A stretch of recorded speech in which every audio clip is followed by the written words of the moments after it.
Welcome to the Black Entrepreneur Experience podcast, inside the business, buzz, and brilliance of Black entrepreneurs. Here is your host, Dr. Frances Richards. This is a bonus episode. Thank you for joining us as we elevate the Black entrepreneur experience by interviewing CEOs, thought leaders, innovative thinkers, and Black entrepreneurs across the globe. I'm your host, Dr. Frances Richards, real estate, land investor, and coach at Land Profit Generator. Welcome, Jantzen Young. Hi, thank you so much for having me. You know, I've given our audience such a brief bio. Why don't you fill in the gaps and share with our audience what you'd like them to know about you and your business? Sure. First of all, thank you so much for having me. I've listened to your show and I love the energy here, and I'm so happy to be a part of it. My name is Jantzen Young, and I am, like you said, a land flipper, really a real estate diva. I started my real estate career in multifamily properties, buying them, renovating them, and then holding them for passive income until I ran out of money and decided I needed to do something to generate quick capital. And I was initially going to go into the world of flipping houses, but I ran into vacant land. And once I got into that world and started flipping vacant land, it was just, a rocket ship from there. We went from flipping 5 properties our first year to 28 properties the year after that. And I never saw a single property that I flipped. So being able to do it remotely is great. Cash flow is nice, but I really get my passion filled or fulfilled when I get to talk to other students who are also doing this, and I get to help them take their businesses to the next level. It's a lot of fun. So do you have a real estate license? I do not. And a lot of people think you need that in order to be a real estate investor. But the same way you can go buy your own car without going to a dealership, you can certainly buy your own house or piece of land without going to an agent. So talk about when someone's thinking about flipping land, tell me the most exciting story. Oh, wow. I think, so land in itself, I'm going to be honest, it's kind of boring. I buy trees and I sell trees. So there's not much to it. But the excitement is really from the stories that I get from my clients. I had a client, they lived in China. They had purchased some land here in Florida. I live in Florida. And they bought it for an investment. It was really popular to do at the height of the market, a lot of international money flowing in. Their daughter lived here, but they still lived back home. Unfortunately, the land that they had purchased was worth about $20,000, but the city did some great things. They upgraded the property. They brought water lines and sewer lines in, which is great, except they charged every single lot on that street $20,000 to do so. So this poor couple had just invested, about the height of the market, they had invested $30,000. Then they're all of a sudden slapped with this $20,000 lien because of the improvements that the city made. They didn't even have a choice, right? And so they're now $50,000 in a hole for a property that's only worth $20,000. It was quite a challenging story. Their daughter was the only one that spoke English, but when she explained to us, they hadn't done it just with this property. They had done this with a lot of properties, and they were just bleeding money left and right. But we were able to work with their daughter, get the liens reduced, and then moved on to the next buyer of the property. And we were still able to buy the property from them and just get them out from underneath that burden. So yeah, it's those kinds of stories that make it worth it for us. They sent us a cute little card and everything. I couldn't read it because it was in Chinese, but you can feel the love emanating. So yeah, it's those kinds of things that we do. Talk about flipping land and the pandemic. That's a really interesting question. So when the pandemic first started, we didn't know what that meant for real estate in general, much less for vacant land. Now, the listeners may be thinking of all different kinds of things. So let me be very clear. The land that we flip are infill lots. So these are lots that are in nice developments. And there's, somebody bought the lot, but they never built a house, right? They're ready to build properties. We also do rural land. So 5 to 20 acres just on the outskirts of town. We don't intentionally go after them, but we do run into much larger plots of land for development. when the pandemic hit, we didn't know if people were going to be buying houses, much less building for the future, because our builders are 6, 8, 12 months out into the future. And that's what they have to think about. What ended up happening is that with the pandemic, there were so many people who were desperate to get out of the city and get their own space. I could not hold inventory for more than a month. Land was flying off the shelves. I couldn't buy it fast enough. And it's kind of continued on that trajectory so far. So are you just buying in Florida or are you buying nationwide? Yeah, because you don't have to see the property, I recommend that you look at it, right? But Google Maps or Google Earth does a great job of that for you. So there's not a whole lot of need to drive and go see the tree. It's the same tree, I promise you. We flip in Florida, North Carolina, Tennessee, and Georgia. And honestly, we can flip anywhere, but we found some nice little communities and nice pockets that we like. So we just hit those over and over again. Someone's listening, Jantzen, to this podcast, and they're saying, I want to get into land flipping. What advice would you give them? Great. First of all, congratulations. You are the redheaded stepchild of real estate. But you've got some fun brothers and sisters ready to help you out. If you're into real estate in general, and this is your first go around, I first recommend you surround yourself with like-minded people. In every community across the nation and internationally, you can look up or Google a Real Estate Investment Association, REIA or REIA. Just Google REIA near me and groups will just pop up for you. You can also find these REIAs on meetup.com and of course in Facebook group.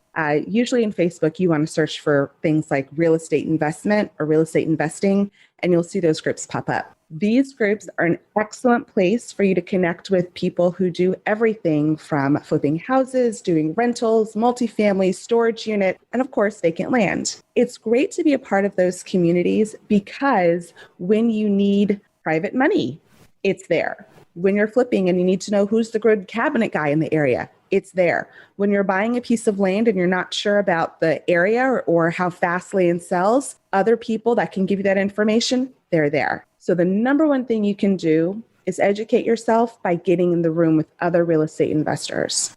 And if you're really serious about taking land flipping in particular to the next level, you can check me out at flippingwithoutrehab.com. Got a whole space there to help you get started. And I'm going to be honest, it's not even mine.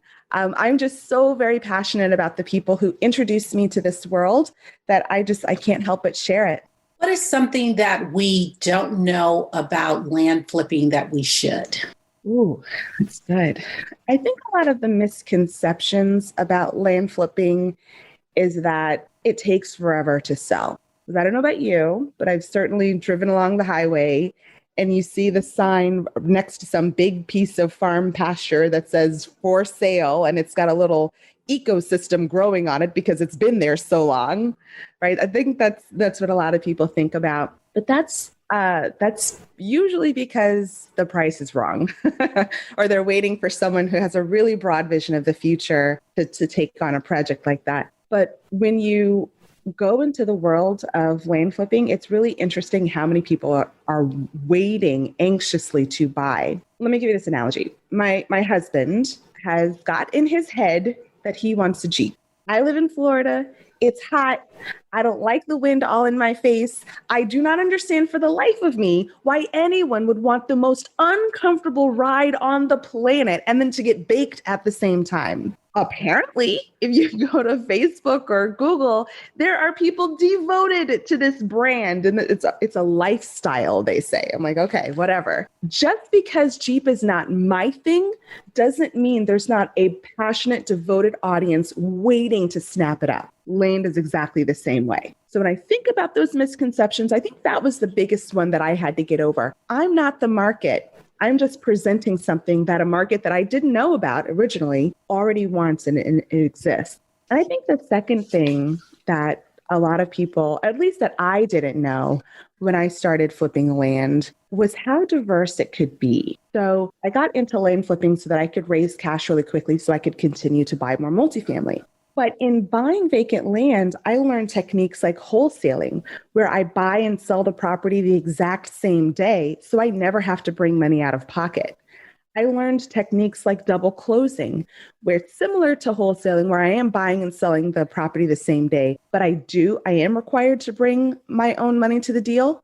But because I was in a community of other real estate investors, there were people willing to give me money at the drop of a hat. They're like, oh, I'm going to give you this $30,000 and you're going to give it right back to me, later today. Of course. I learned that there was money everywhere. It introduced me to cash flow. So I thought the only way that I could get cash flow was through rental properties. I was shocked when I got a piece of land. I was kind of stuck with it. It was hard for me to move. And my mentor told me, he's like, why don't you just offer terms? Take a down payment and then just take payment for the next 5, 7, 10, 15 years, whatever they can afford. And I was like, oh, okay, I can do that. And on those deals, when I owner finance land, I'm making double the return. I'm making double the return that I can in my investment portfolios. I'm making about 9% in my investment portfolios in the stock market,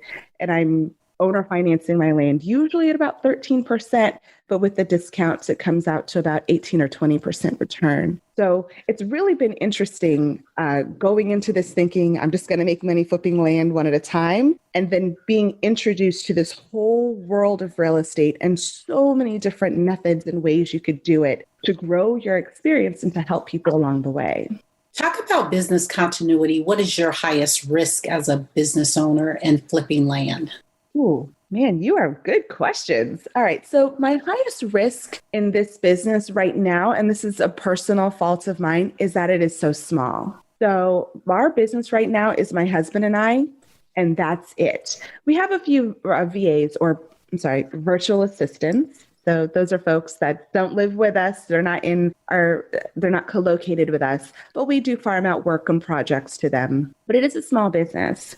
I designed, when we were looking for something to do to leave corporate, by the way, I am a corporate refugee, 13 years and climbing the ladder. And I decided, you know what, I'm going to build my own. So when I left corporate, I decided I did not want another job. And I thought that meant that I was going to work for myself and I didn't want to hear other people's issues or worry about their responsibilities. And we intentionally designed a business that did 4 things. 1, it gave me time freedom. So I work when I want and I don't when I don't. And that's all on me. 2nd, it gave me freedom of location. So as I mentioned, I've flipped properties all over the place. I don't have to see them. I can do this from Mexico on vacation. I can do this on the beach. It doesn't matter. 3rd, I wanted freedom of relationship. Because if any of us have been in corporate for any amount of time, you realize there's some days you just got to suck it up, buttercup, and work with people that you would probably rather not work with, but you got to do what you got to do. I wanted to be able to say, I'm going to invest my time with someone. It's going to be with someone who has values and goals that are aligned with mine. That was really, really important. And then 4th, it had to be profitable. I was surprised to hear, not all businesses are designed to be profitable. So because of those 4 things, we decided early on we wanted a very lean, mean company. And it wasn't until we started having a measure of success that our estate planner was like, this is your biggest risk. If something were to happen to me, my husband's going to be far too devastated to continue to move this company forward for the next 3-6 months. If something were to happen to him, my goodness, my house would fall apart. He is Mr. Dad, right? So for us, the biggest risk is the fact that we have made the decision to keep it in ourselves. So one of our goals we only work on a 12-week year. So one of our goals for Q3 of 2021 is firing ourselves from as many positions as possible and really taking ourselves out of it. So we do have that business continuity. Jantzen, what keeps you up at night, if anything? I think it's more, and this is small, this is personal. I think it's more my family. So in all the success that we've had in real estate, I really do have some concerns about what this means for the future generations. Because in the very beginning, it was all about, I want my kids to want for nothing. I want them to have everything. And the further I get along this journey and the more people that I meet, I want to make sure that my children grow up as good humans. And so it's finding that nice balance between being all in 100% on the business and making sure that I'm still giving my children the values that they need. And along those lines, my husband and I have made a decision that our children aren't going to get very much money from us. We have a strategy that we believe deeply in. In business, definitely in real estate, you need three things. You need good imagination and good vision and creativity. You need money and you need experience. But we don't have to have all three. And so we've done really well in partnering with other people where we're able to find a property and we're able to find a buyer. And I'm able to go out and get money from other people to make that deal happen. Now we're in a position where I'm working with students who have a property. They have the buyer, they have the experience of how to make that deal work, and they come to me and I'm funding their deals now. We've gotten to a place where what's in my brain and what I can do with my imagination and creativity is different than what my money can do. And I have far greater reach because of that. So when I think about what I worry about with my kids, my husband and I have decided we are going to give our children, the creativity to think through problems and problem solves. Because if you can solve problems, you can get rich on anything. As long as you can help people solve their problems, you will be fine. If you give, it will come back to you. Because we're dedicating our entire lives to educating our children on how to do that, they're not going to need our money and they're not going to get very much of it. Because of that, we have a few foundations, none of our own because we're busy, but we have a few foundations that are going to be richly blessed, when it's time for us to move on, because I want my money to do what my creativity cannot. I want my money to go out and support organizations that help people get their credit right, help them buy their very first home, and help them start businesses. Those are the things we're passionate about. But again, it's that fundamental fact that I can't reach everybody, but my money can go further than I can. And we're going to use it in that way. Is there a social cause tied to the business? Absolutely. So selfishly, when we first started, it was all about our family and our little microcosm. But very quickly, you realize every single transaction we do, we get to affect another family, usually multiple generations of a family. I've helped people who are transitioning into assisted living, and they just needed the money so that they could get their deposit to get in. I've helped people who are, like I said, up to their eyeballs in liens and taxes and get from underneath that rock. So it's been a lot of fun to see what we're doing for our clients. But more than that, now I'm helping other students realize how to change their own lives with real estate. I'm particularly passionate about the Black community. Some people perceive that there are these insurmountable tasks, insurmountable heights. They don't have enough money. They don't have enough education. They don't have enough time. My purpose is showing people you don't need all three. But if you can give me one of those things, if you're willing to give me your time, if you're willing to put some energy into educating yourself, or if you have, a substantial 401k or whatever, some savings, and that's what you want to contribute. If you can give me one of those, I can connect you with other people, or at least show you in your own market how you can find other people that you can be a blessing to. And together you can take your businesses to the next level. I'm intimidated by trying to change the whole system, but I'm really, really good at helping people figure out how to change their own household. And if we do that to enough households, the system will change itself. It'll have no choice. Jantzen, I want you to have a monologue. I want you to name the person, living or not. They've impacted your life so much. Who's that person and what are you saying to them? So the person that has done that just walked behind me. I don't want to get emotional. But I will say my husband is not a traditional father, I would say, or maybe not a traditional guy. I don't know. It's normal to me. From this podcast, I'm sure you can feel this energy. I'm very go, go, go all the time. That man is 100% my rock. He's the one that's quiet in the corner when I wake up and say, hey, baby, I want to lend. We've got $300,000 that I need to get out of the house. Who can I lend this money to? He's the one that just quietly puts the websites together and fills out the forms. When I wake up and say, hey, I just saw this duplex for sale down the street. I think that'll be a good investment for our family. He's the one that quietly submits the offer. When the kids come home from school and if the house is loud and it's a mess, he doesn't even say anything. He just goes and, fixes the dinner and gets them all situated. Every light bulb is changed. Every socket is fixed. Every, running faucet is shut off. The only reason that I am as successful as I am is because I don't have to worry about those things. I don't know how I earned this, but I've got a life partner to end all life partners. It's my best friend, the love of my life, and my greatest cheerleader. And I would not be who I am right now without him. Oh, that is so beautiful. Thank you for sharing and being so authentic. And that was like so apropos when he walked in. Just quietly gets his materials and goes on out. I'm like, okay, baby. Talk to a younger you. What advice would you give to a younger you? Be patient.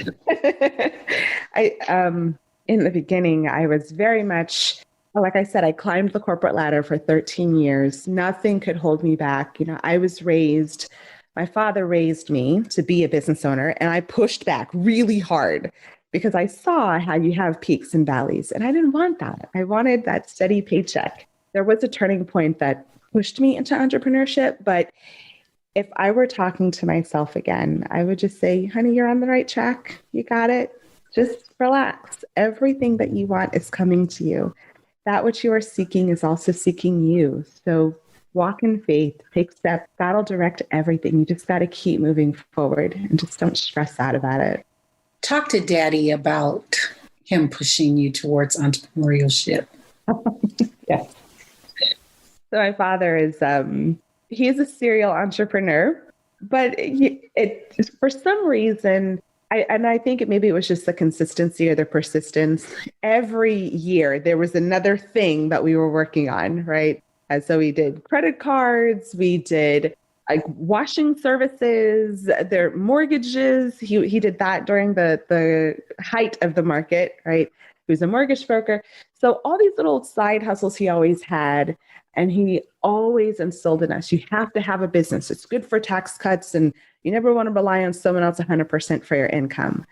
But again, I saw those peaks and valleys. I saw like, oh, wow, we get to take a vacation to Pikes Peak in Denver. I've never seen snow before, and apparently had never realized altitude sickness either, but it was a good experience.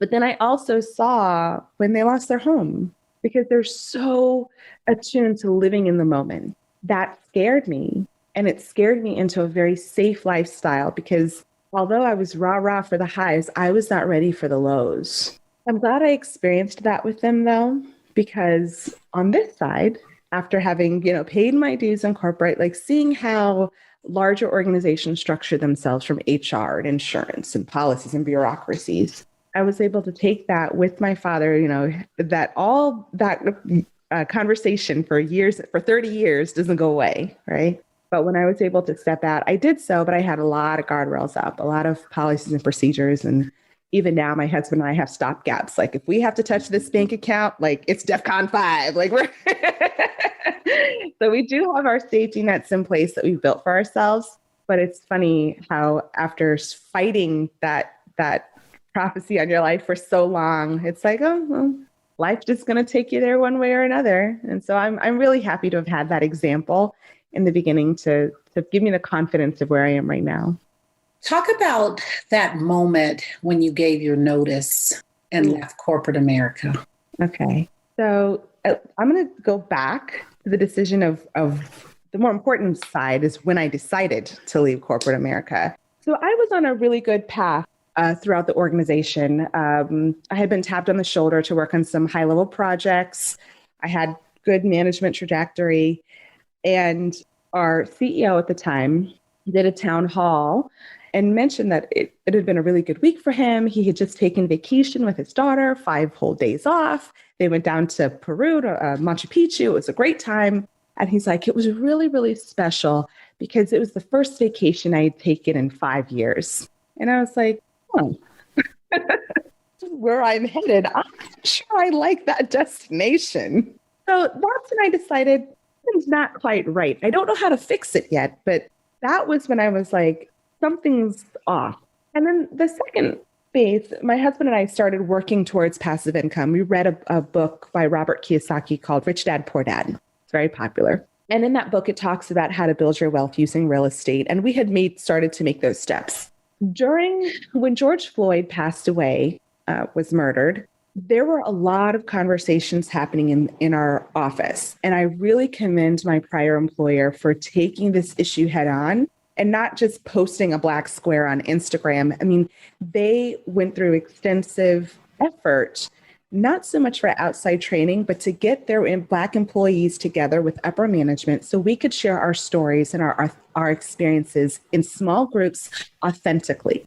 Because it's not one person's Black experience. You have to hear a wide range to really understand what's going on. And I was in a group of Black women. There were about 8 of us, and we were sitting with the COO talking about our backgrounds. And one of the girls in there brought up an interesting point. She was like, you know what? You tapped on all of us because we're the top performers, and all of us have a background in performing arts.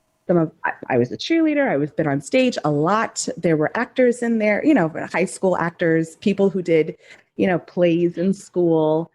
But all of us were really good at putting on masks. And she's like, I wonder if that's why we ended up in this room. That made me really uncomfortable. And it was a Black lady that said this, but it made me really uncomfortable and made me question, am I living authentically here? Do I even know how to be authentic here? And so that's when I made the decision that, we had our finances were in a good space, but that's when I decided, all right, you've got 60 days. And we decided it was time to step away. Was that hard? We'd been preparing for it for a while. I think it was hard at the beginning because, at work, you spend so much of your time there. That's where all of your friends are. That's where the gossip is. That's where, you come in as college interns and you leave as vice presidents, and you've seen birthdays, babies, weddings, funerals, divorces. We were a family. So it is difficult to step away from that. But it was more important that I build something meaningful for my family and start living authentically because, like I said, I am not in a position to change the system, but I am in a position to change households one at a time. And in order to have the space to do that, I needed to discover myself and be comfortable in my skin and just step out of that environment for a little while. I had no intention of going back, by the way. What is something that you dream about often that you have not done that you would like to do? It's interesting. So every 12 weeks, my husband and I, by the way, I keep saying the 12-week, that's based off of a book called The 12-Week Year. And it's how we do all of our planning and goal setting and all of that. But every quarter, my husband and I make a point to add items to our bucket list and then achieve them. So there's not a whole lot. Although I will say Nigeria is on my list of places that I really, really want to go and visit. We did the ancestry.com and found out we have some significant roots there. So I just want to see it. And I want my children to see that too. Just the full experience of our heritage. Talk about family, fun, and finances. Ooh, okay. They all go 100% hand in hand. My family is, I will be honest. For me, the finances are the first thing. My husband has the family as the first thing. So we work together, but he'll tell you in a heartbeat, I bring home the bacon and he cooks it. It's cool. We're good with that. But it's been really fun to do this as a family. And it goes back to, like I said before, making sure that when we are with our families together, we are pouring into them what we have in our heads because nobody can take that away from you. In any situation, if you learn how to problem solve, you will be fine. The latest project that we have is a family project. I mentioned before that my parents lost their home to foreclosure.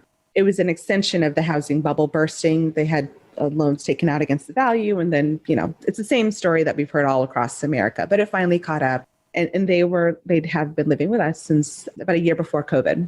And a duplex came available. And rather than us just buying that duplex, putting some renters in and kind of moving on, we're like, maybe we should buy this and put it in my parents' name so that they can live on one side, have renters on the other side, And for the rest of their days, their mortgage is going to be taken care for. And as the rents go up, it'll continue to give a little extra change in their pockets, and they don't have to worry about that anymore. There was a little bit of pushback, a lot of pushback about, I don't want to share a wall with anybody. I don't know this neighborhood. I don't know these people. So I told my husband, I was like, oh, how about we just move into the other side with them, get them comfortable, get them used to this whole idea. And he was like, So I called my sister and her husband, and I was like, so would you mind living with mom and dad on the other side? You'll have your own space, your own keys, blah, blah, blah.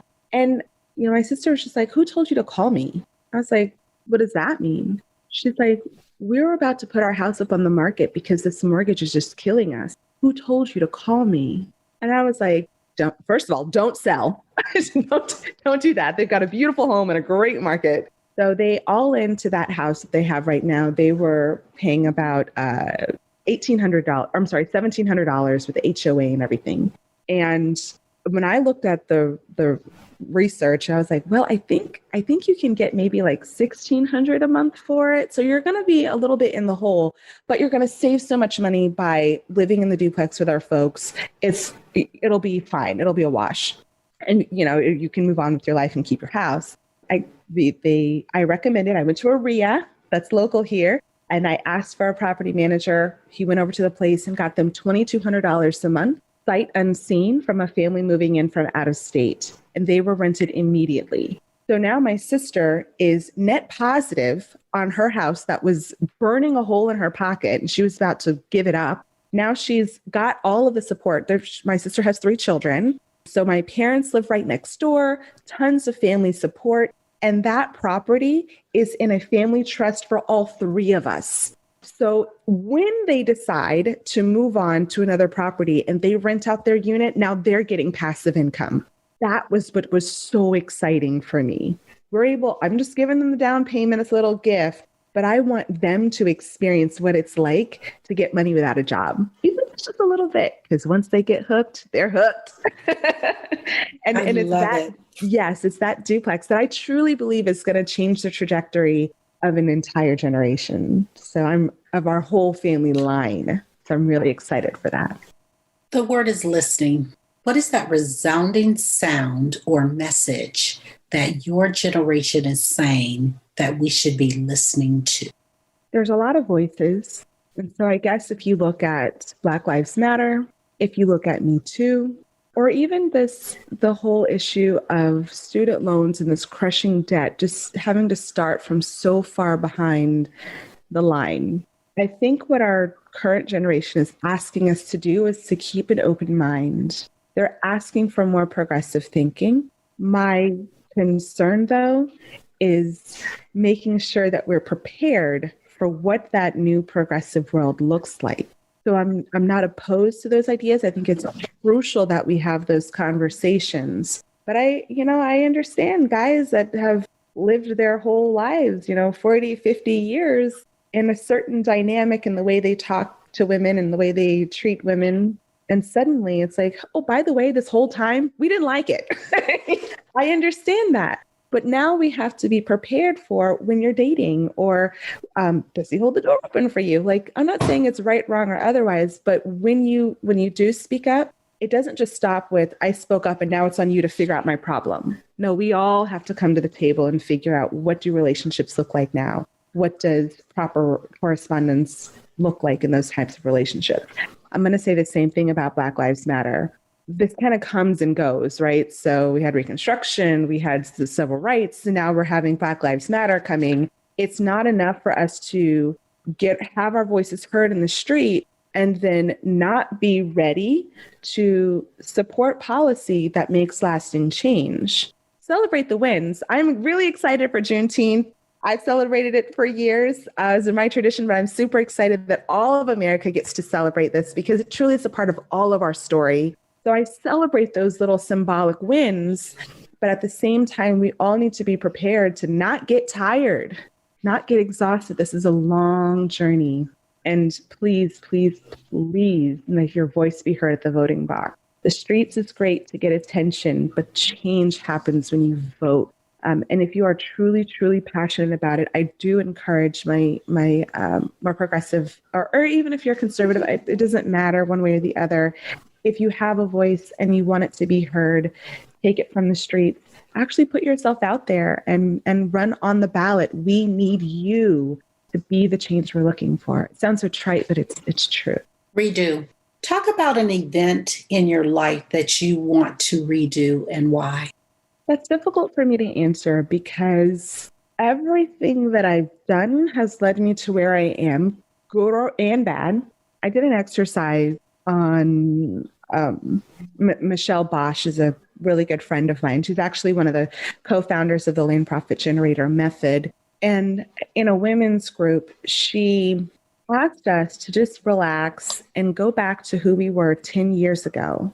Just observe your hairstyle, the clothes you were wearing, where you were at, and who was around you. What was your mood? Like really get into what was happening to you 10 years ago and realize that whatever was going on was exactly what needed to go on for you to be where you are right now. And showing love to that person because they are on the right path. And then when you come back here, envision yourself 10 years in the future. A lot of those hopes and dreams that you have, those aspirations have come into fruition. And realize that future you is so very grateful for what you're doing right now. It was very freeing. It was a very liberating experience. And because of that, it is really difficult for me to look back and want to change anything. What can we do right now to support your business?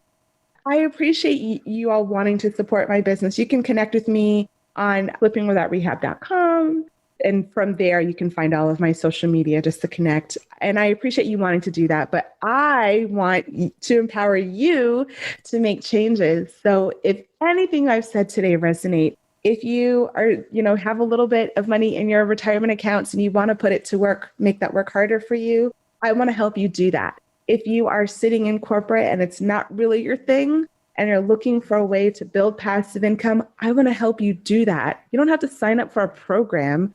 I've got tons of free resources that I want to point to you because my mission is helping our entire race, our human race, elevate. That's what we all need to do together. If you conducted this interview, what is the one question you would have asked yourself? I want you to ask the question and answer it. Why do real estate versus anything else? And I guess that answer would be because of the 4 reasons I mentioned before. It's a flexible business and it can do it from anywhere. But in the shadow of Juneteenth, when we think about in Reconstruction, what did Black people really want? When the government sat and asked, what do you want to move forward? It was 40 acres and a mule. I want some property and the means to work it. And real estate is exactly that. It's property and the education and tools to work it. It still resonates today. And that's why I like it so much. We've come to the part of our interview. It's called Fun Facts Lightning Round. I'm going to ask you a series of questions that I want you to give me very quick answers. Okay. If there's something you desire not to answer, feel free to say pass. Okay. Are you ready for the Fun Facts Lightning Round? I am ready. Your first job. Telemarketer. Your favorite color. Purple. The last movie you saw. I don't remember. Something on Netflix, I'm sure. I watch a lot of shows now. Sorry. Marvel? Something Marvel? You relax doing what? Yoga. Your favorite singer or rapper? Bruno Mars. Your favorite dance song? Probably Bailamos. What food you eat every week, no matter what? Brussels sprout salad. Your favorite month? November. It's my birthday. Work out or hit the couch? Workout. Jantzen Young, thank you so much for joining us on Black Entrepreneur Experience Podcast. Before we let you go, why don't you share with our audience the best way for them to connect with you and to do business? Excellent. Yeah, the best way to reach out to me is with flippingwithoutrehab.com. All of the links to my social media are there. And I would love to chat with you on Facebook Messenger and get to know a little bit about you and your business. Thank you. That's a wrap. Thank you. Bye-bye. Thank you for listening and subscribing to Black Entrepreneur Experience. We would love for you to leave a review and rating on iTunes and share with your friends. For show notes and more episodes, go to www.beepodcast.com. Join us next Wednesday, and remember, green is the new black. So keep your bank accounts and your business in the black.